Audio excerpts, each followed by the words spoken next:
Satya Nadella once again, because he is also very vocal about this paranoia of productivity. I want you to be right here in the office, right, looking into my eye, so I can have control, which obviously is a ridiculous concept, versus people feeling burnt out. And he was saying, when I was asking him about hybrid work approaches or what he's using in Microsoft, and he was saying that, well, essentially, people do come for people. Hey, you're tuning in to Billion Dollar Moves, and this is part of a bonus series. Quick takes from some of my conversations from the annual meeting of the World Economic Forum at Davos for you as you build 2023 as the important decision maker and leader that you are. It features my quick thoughts, a discussion, snippets of a panel that moved me, and if you're intrigued, there are fuller recordings either on my YouTube channel or other sources which will be listed in the show notes.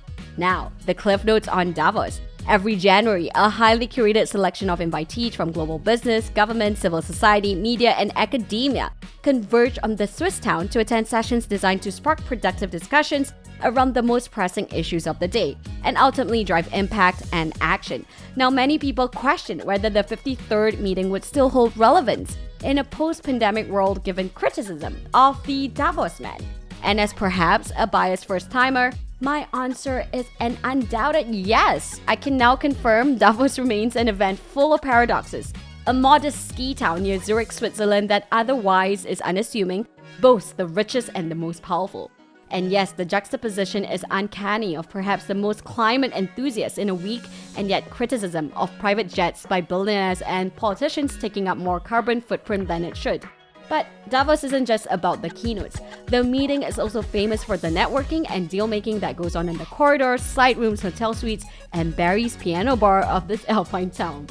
As one of the white badges as a young global leader of WEF, I soaked in the opportunity to learn and unlearn, contribute, and yes, chat with many a Davos man. So you're getting my inside look. Now let's get started.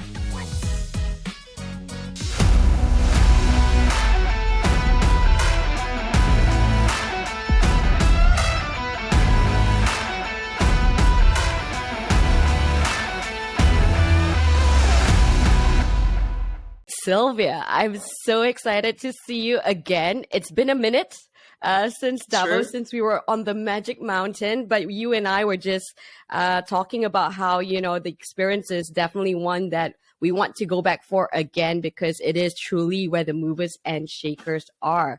How are you feeling? Let's start with that. How are you feeling? What are your top impressions? So I think, two things we had in common after Davos was the cold plus this sentiment of optimism, which is the positive element of it. I think it was just such a rich experience, rich in terms of content, rich in terms of new connections, and also rich in terms of the emotional bit that it left with me, this emotional impact. So, being a first timer in Davos, I got way more than I ever expected. So I truly enjoyed the experience. I think there's one interesting bit, which is how can we actually bridge this perception gap of inside Davos and outside Davos? Because what I really got to see was a lot of people who really care about the world and who are spending a lot of time and effort and energy trying to figure out what their contribution can be. So a lot of intentionality and a lot of bias for action. And I love that. I love that you brought that up. Of course, you're coming fresh out of Unilever, 17 years in the business. You were close to the consumer, working very hard in ensuring, the trends that you're seeing are reflected in the way that you were implementing your business. I want to get a sense from you as a, business executive, right? You were managing director looking at the things that was being talked about in Davos and bringing it closer to outside Davos. What do you think the disconnect there is? I think it just has something to do with who speaks about it, right? So if the people who are actually present there as attendees and speakers, if they just tell their own story, I think that goes a long way, in addition to just having the media maybe portray a certain vision. And I think what I definitely noticed, and probably that's one relevant message to lend up front, it's people, especially key business leaders, they're seeing we're at a point of business reinvention. I think smart leaders are just noticing that there is both enormous risk and there's enormous opportunity out there. And I was talking to Fortune CEO Alan Murray, and he was also saying that, seriously, very few of the key business leaders in Davos this year, they are focused on recession. Yes, of course, they believe one is coming, but it is different versus, for instance, in January 2008, when everybody was just anxious and uncertain about basically how to survive the next year. This time it's different. It's business leaders really less worried about the year ahead and more firmly focused on the next decade and what they can do about it. And I think it's all the different pieces coming together, also showing the interconnectedness of topics when they are being put on the table of a CEO or any other C-suite leader. I think everybody sees that AI and all the related technologies, they carry the potential to really completely transform the business over that certain time period of, let's say, a decade. I think they understand that the climate challenge and the energy transformation really require them to totally rethink their business models, their business setup. The geopolitical instability and also the changing global landscape mean you need to rethink your global supply chain. And then lastly, just looking at the war for talent, I mean, that's a serious one. You need to rethink how you actually work. And when you put all of that together, it feels like a bit of the perfect storm. It feels like the polycrisis, which was a key word used in Davos. But then I think it's on us to decide. Either we are the architects of our own demise, or we're the architects of our own future. Yeah. And I love this. One of the key things that we talked about was the fact of pragmatic optimism, right? So the fact that there was a lot of conversation, not only about, yes, I think for some, of course, we need to sort of understand and sort of acknowledge that within the global economy, some are already in recession, some, we're quarters behind, but it's going to be there. And yet the leaders are laser focused on being practical about what this means and the opportunities this presents. Can you tell us a little bit more when you talk about pragmatic optimism that these leaders are seeing? What does that mean? Yeah, so I'm completely with you. I think pragmatic optimism, that was the dominating mindset, the dominating outlook in Davos. And maybe to give two examples of the annual meeting, one was a session with Daniel Pinto, who is the JP Morgan president and COO, and he was saying that, of course, things are not great, but they are much better than they could have been, right? So I think he's very true on that one. And especially if you look at the European situation and the energy dependency and how we have developed. And similarly, Geetar Gopinath of the IMF, who is pretty brilliant, he was also saying, of course, it's a tough year still ahead, but at the same time, it's going to get better. There are signs of resilience, and she was already hinting at the revision of the global economic outlook of her team, which is going to be out tomorrow. So I think there was not ignorance, there was not, let's say, blindness. There was just optimism and focus on the right areas, acknowledging it's a polycrisis, the planet is in danger zone, but there is things we can do, and let's do that as well. Yeah, and I love to hear that. But of course, you and I know the criticism of the Davos man, right? It is pretty strong, in which it seems that we can be in a little bit of a bubble. Hey, as some of you may know, Billion Dollar Moves is proud to be part of the HubSpot Podcast Network, the audio destination for business professionals, together with other amazing podcasts like Being Boss, hosted by Emily Thompson. Now, Being Boss is an exploration of not only what it means, but what it takes to be a boss as a creative business owner or a side hustler.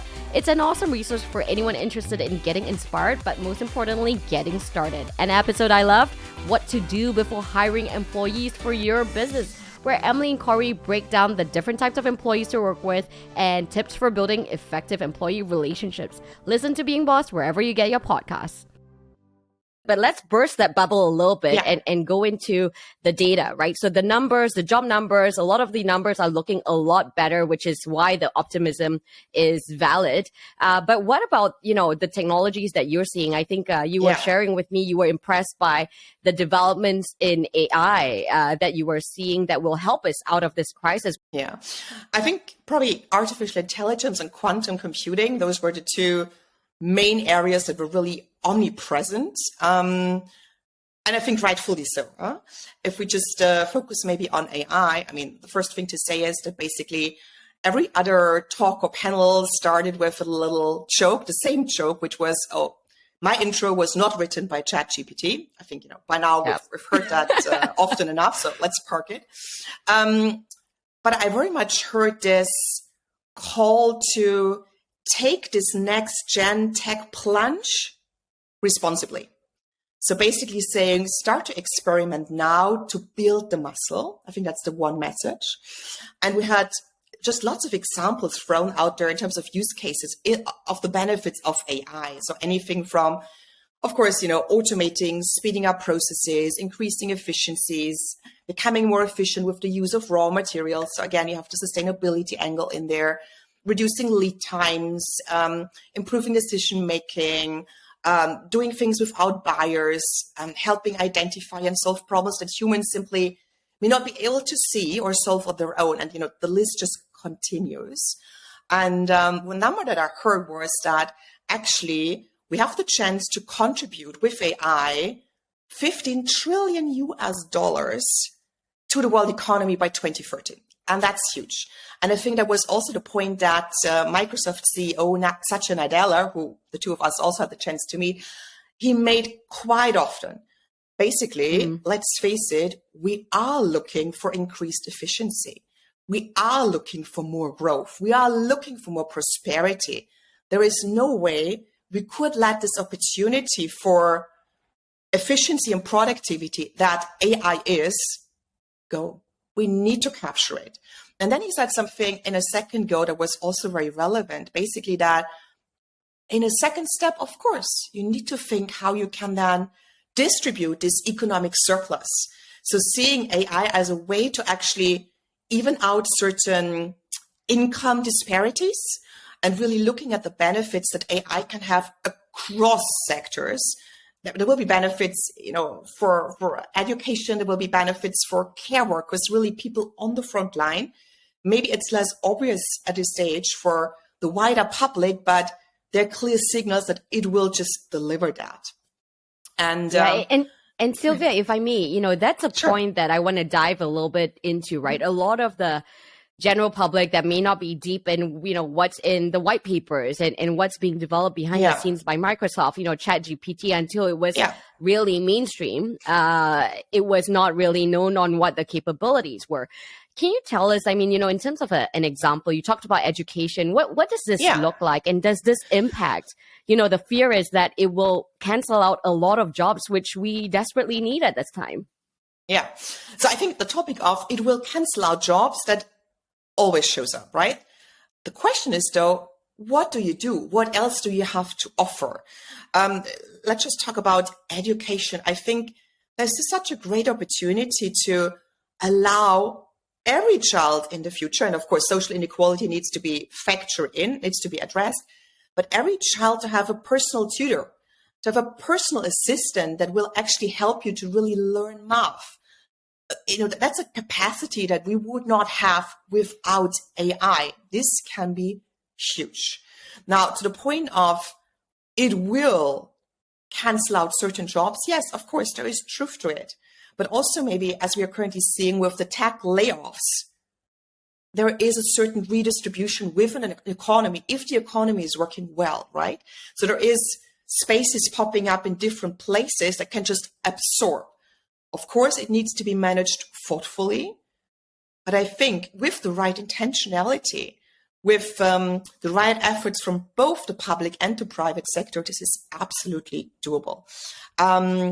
But yes, it gets to the point that AI for good, which seems to be a term, is just not good enough. We need to think AI that's really centered. It's user-centered, it's community-centered, it's society-centered. It needs to take into account the impact on human society. I think that's probably what I'm trying to say. Yeah, and this prompts me to go to a direction where we talked about the war for talent, right? I think this fear, like you said, it's always going to be there, because whenever there's change, the impact and all that it's an unknown, but it's something that can be addressed. And you and I are fans, of course, of Adam Grant.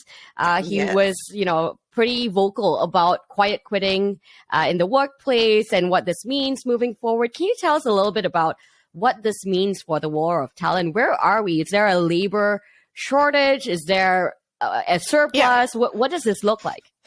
Yeah, I mean, basically, we've entered a state where it's an employee market. Yes, I think that should be a very clear warning signal to any company, to any business leader who, for instance, didn't have diversity inclusion high on the radar yet. I mean, that sounds kind of strange anyhow, but I think it's still the case for some.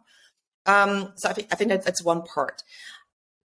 The other one is just that that's actually a very powerful element for us as society, for us as potential employees to have an impact on companies, because we choose by where we sign up to, right? So I think this will have even more impact in terms of seeing this purpose-led business transformation across the board.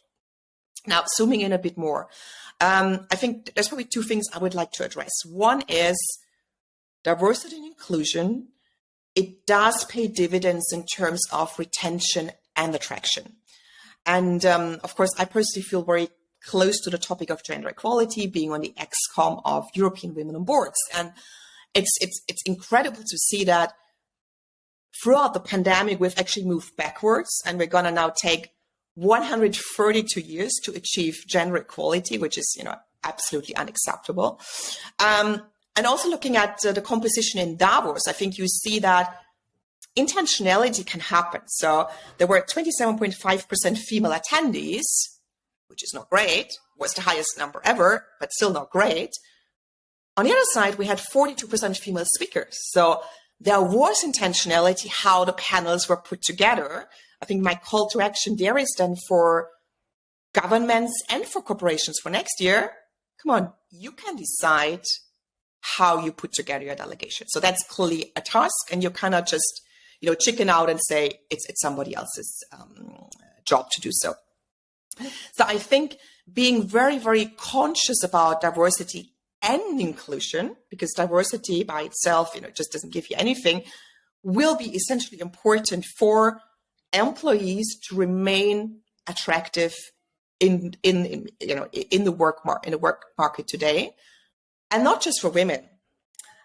We just focus on gender equality. I think it holds also true for men, because if you choose for the right enabling factors, that would be flexibility, where I want to zoom in on next, it will benefit everyone. There's a certain element of universality to the right measures being chosen. So I think there's clearly just one area. And then secondly, talking about flexibility, which was one of the key topics in a session with Adam Grant, I think it's probably the number one thing for, of course, HR departments to focus on, but actually any business leader to really get their head around. And I joined this beautiful panel, which was first very much talking about the 4-day work week, but then quickly pivoted into flexibility as such. And it started with the CEO of Randstad, Sander van Noordende, saying that we should treat our talent more like we treat our clients. And I think rightfully so. And we discussed the benefits of the 4-day work week. There's, many trials that have happened now, and you see that stress goes down, anxiety goes down, burnout goes down, pace of work actually goes up, revenue goes up, work-life balance goes up, satisfaction goes up. So a lot that goes for it. At the same time, you also need to say that a 4-day work week per se is not yet the answer to flexibility, which is the main offer that people are craving these days, and especially, of course, younger generations. So I think we need to figure out about how to go about flexible solutions, which, of course, are adding complexity to the system, acknowledging there is no such thing as a one-size-fits-all. You're definitely singing to my choir here, right? Diversity, inclusion. I think a lot of these things are so core to attracting talent, developing talent, and truly finding the best talent, right? You can't, with the toughest challenges ahead of us, we need all of our talents and we can't afford any less. That includes men and women. But this, and of course, you're in Europe, and I feel Europe in many ways is far ahead compared to different regions in implementing this, and even this conversation on the 4-day work week. I mean, in Asia, they're only starting to grapple with, okay, we're doing hybrid. What does this mean? I'll tell you, back in my day working for a large conglomerate, I had a boss who said, Sarah, I prefer you to be, seated here in front of the desktop, right? Of course, that may not be good leadership, but it shows the stereotype and the socialization of different leaders of the past. How do we transition our leadership styles to cater for what's ahead here? Yeah, super good question. And I think, of course, you're right in pointing out that you have cultural differences and geographic differences. I think in the end, underneath, it's again the leaders that can make a difference. And you will, in any place, you will have leaders who get it right and leaders who get it wrong. And maybe I just go back quickly to Satya Nadella once again, because he is also very vocal about this paranoia of productivity. I want you to be right here in the office, right, looking into my eye, so I can have control, which obviously is a ridiculous concept, versus people feeling burnt out. And he was saying, when I was asking him about hybrid work approaches or what he's using in Microsoft, and he was saying that, well, essentially, people do come for people. They don't come for the policies. So yes, you can put the policies in place, but it doesn't guarantee you that you will have a workforce who will really show up. And I think it's also been clear that we need to invest more in leadership skills. So we need to be intentional about why we convene meetings. Why do we want to bring people together? We need to give the context. We need to explain. We need to give a proper reason. We need to make sure that our meetings are really inclusive to all. So I think it's not rocket science. It just requires you to use common sense, to think it through, articulate properly, and be choiceful. There, again, also in how you approach hybrid, there is just not one way of addressing it. And then to your point of this is just part of a wider leadership challenge and leadership discussion. And Hala Thomas-Dottir of B Team, for instance, was saying, we do have a leadership crisis. Therefore, let's change who to change how. So I think it's really about asking ourselves, how can we support the leaders of today and the leaders of tomorrow to have the guts, to have the courage, to have the heart, to have the wider understanding, maybe also of topics like psychology, positive psychology, and how to address their teams and how to address the big challenges that they are faced with. If you're anything like me, your 2023 is probably off to a busy start. As a leader, it can be challenging to align your teams on a shared mission and goals for the year. But with HubSpot CRM, you can keep your marketing, sales, operations, and service teams in sync on one powerful platform that grows with your business and leaves your competition in the dust. Capture leads, boost sales, engage customers, all from one powerful platform. Tools like a unified contact record, help desk automation, and customizable reporting make it easy to unite your team around a single source of truth, which means you can spend less time managing your software and more time connecting with your stakeholders. Learn how HubSpot can help your business grow better in 2023 and get a special offer of 20% off on eligible plans at HubSpot.com/billion-dollar-moves. Silvia, I love how you brought this up, the leadership crisis, right? A lot of times, my generation and beyond, we get a bad rep for quiet quitting, right? In that we're the spoiled generation. We want things a certain way. We only want to work 4 days a week. But what you're actually pointing to is, hey, wait a minute. Times are changing. Leaders need to look beyond themselves, look within themselves, that, they have a role to play as well. But what would you say? I mean, you were in Unilever for 17 years. You were working directly with the consumer, many of which, of course, are the younger generation. What does the younger generation want, in your opinion? And what do they want from the leaders and the brands that they work with? Super good question. Looking at the younger generation and, being difficult as a workforce, I think it's a misperception. And I'm just thinking of a study that was also published and presented in Davos by Kearney with Egon Zehnder. And it's very much about what different generations want in the workplace. And I would say the one sentence summary is they all want the same. So don't really think that it's that complex, that complicated. Basically, people want to be treated properly. It still holds true what was true probably 20 years ago. People leave for bad leaders.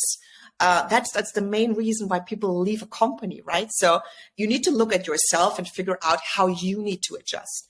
It's a bit about stepping down from that throne and just being more in tune with your workforce. And it starts by asking questions. It's less about you just being sending. You need to be open to listen to your team. So you can actually serve your teams in the best way, because I believe being a leader is never about me. It's always about the others. How can I support you? How can I service you?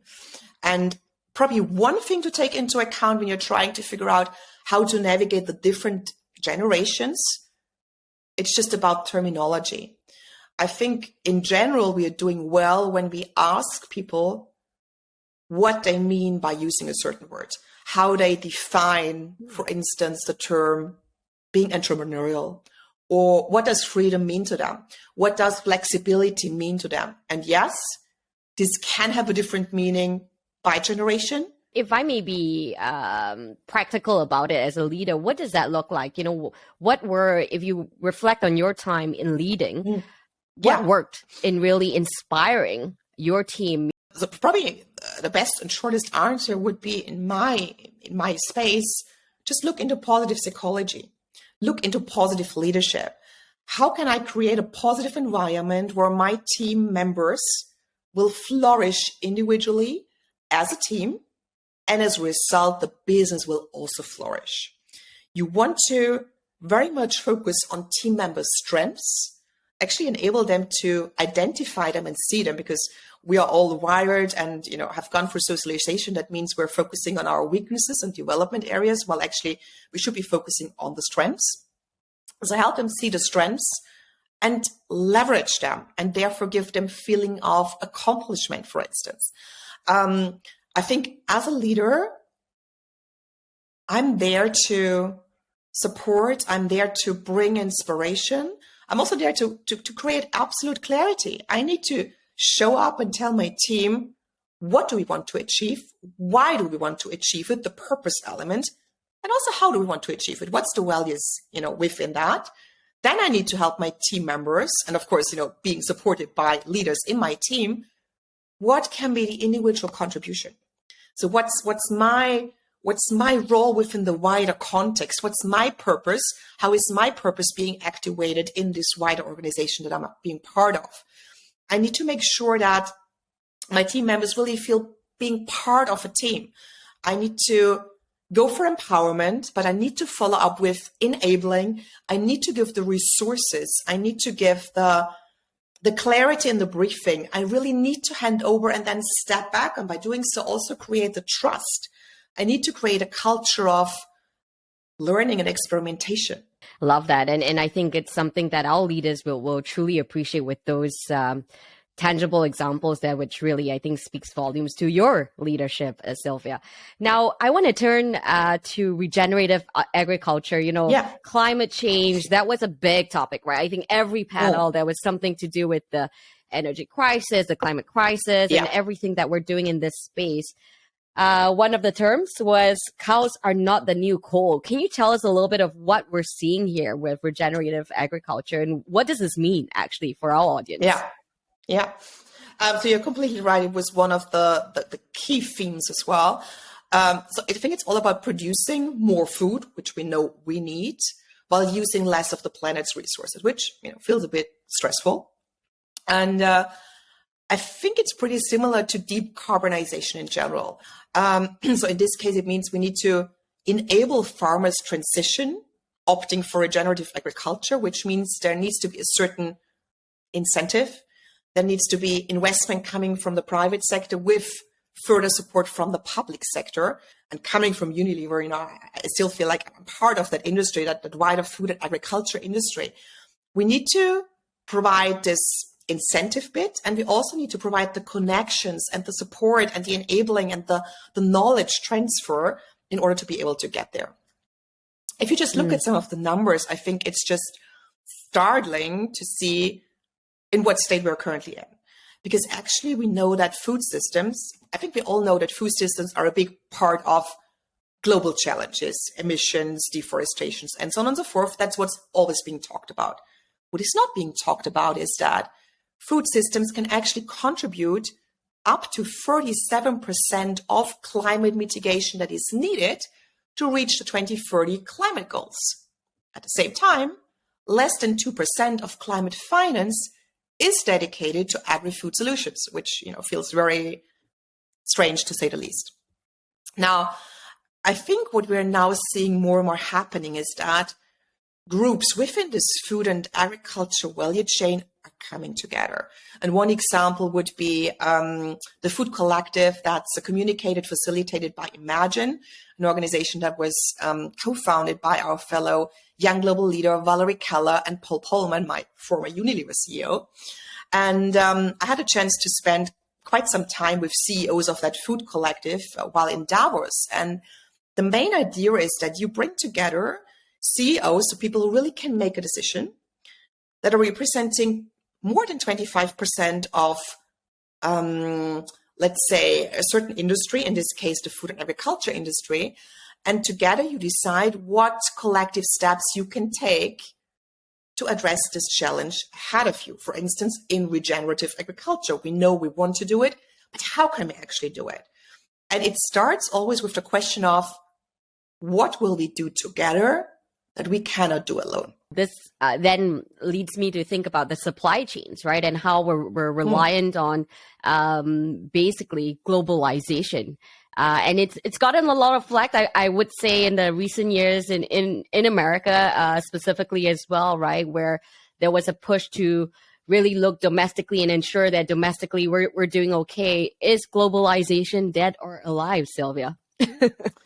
Yeah, that's a good one. And I think the clear answer is it's not that. I think it's evolving. That's what I was hearing from everyone. I think actually the first thing to say is globalization does not get the credit for what it has done in recent decades, basically lifting more than 1 billion people out of poverty.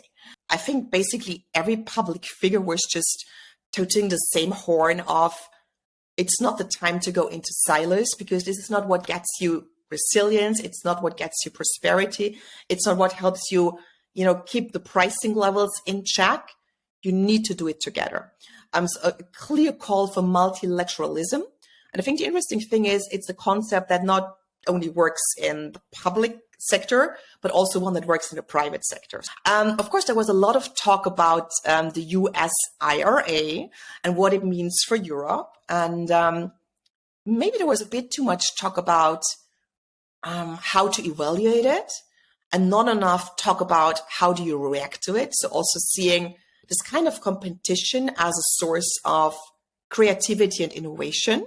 So I think everyone from the German Minister Habeck to the Belgian Prime Minister De Croo were very much saying Europe needs to develop their own approach, their own scheme, and it needs to be rooted in European strengths, right? But it was not clear what it really means. And I think they have not really concluded on that one, which I think is a pity and needs to be done. Yeah, and Silvia, of course, I don't want to miss this point, but IRA, can you explain to the audience what this is? Yeah, so basically it's the US Inflation Reduction Act. And how I like to look at it in the first place, it's basically a huge climate change bill. Let's put it like that. It ensures much needed capital for decarbonization. Yes, it benefits local production, which then also means, it's more green, it's more resilient, you're cutting out shipment. I think, there's something positive to it. And it should be supported by a complementary, non-confrontational European approach. Now, everybody, at least on this side of the sea, would say it carries problematic aspects, especially related to local content requirements for certain products. And I totally get that, right? So it has the potential to impact the prosperity of European-based businesses. There is a risk of European-based businesses moving to the US, and you could say you're already seeing that happening. And there is the topic of protectionism having a destabilizing geopolitical factor. So we've covered a lot of ground here, you know, from the talent war to globalization. When you think about the roles of different entities, private sector, right? So there were basically the triple P's in attendance, right? And the third P that was brought up by Rania Al-Mashad, another fellow YGL, the minister in Egypt, is philanthropy, the role of public sector, private sector, and also philanthropy in driving us forward here from the polycrisis. What struck out to you? Then maybe talking about the public sector first. Yeah, I think some people were a bit disappointed about the absence of certain public figures such as Joe Biden. I get it. I would not focus too much on it, to be honest. I think there was still huge representation of, of public figures, of representation. And I think basically everyone was sending roughly the same messages of multilateralism, let's do it together. We had China being present, and I think we heard a lot of what we basically wanted to see and wanted to hear. Clear messages about, planned economy. That's a ridiculous thought these days. So that should give us some confidence. And essentially, I think it is private and public sector working together, like I had illustrated early on. It's about each party giving signals to the other, giving confidence, and then we can actually move ahead. Now, I think my personal focus area is obviously the private sector, and you just saw such relevant representation there. There were 1,500 business leaders, the C-suite. There were 90 unicorns and tech pioneers. You had 600 CEOs, 80 of them being first-timers, which gives you a sense of the World Economic Forum, the annual meeting, it's being taken serious. And people want to come together, not to discuss how they can earn more, but how they can actually jointly solve the problems that, if they're not solved, are really all putting us in an even bigger crisis than we're in it today. Now, I think what I'm really seeing is even more responsibility, even more opportunity, even more scope for the private sector leaders to address the big challenges of today. Maybe one last comment to add, which was not directly addressed in Davos, but coming back, I was thinking about it. I think we are seeing that our business leaders also need to have more political IQ. What do I mean by it? I think there is more and more pressure for a CEO to pick sides, to speak up on essential topics. And I think we're seeing that most corporate leaders are not necessarily well equipped to navigate these topics. And I think also in the US, we've seen, various incidents where, as a consumer and as an employee, I would have a very clear expectation of what next day the reaction needs to be from my leader or from a partner that I'm working with. But you are seeing business leaders struggling of how to navigate it. And then I think it's actually refreshing to have someone like the BlackRock CEO, Larry Flint, being very outspoken. Again, this year in Davos, I think just, saying what's top of his mind. But he is the one who is being clear that, I don't care what people are saying about certain actions being called woke. Also in his 2022 annual letter, he was saying that, stakeholder capitalism, let's take it serious. It's not about politics. It's just not about a social or ideological agenda. It's not woke. It is capitalism. And it's driven by mutually beneficial relationships by stakeholders. Yeah, and I love that we ended on that note, Silvia. That was part of my discussion, right? The panel that I was moderating was on the private equity in the real economy.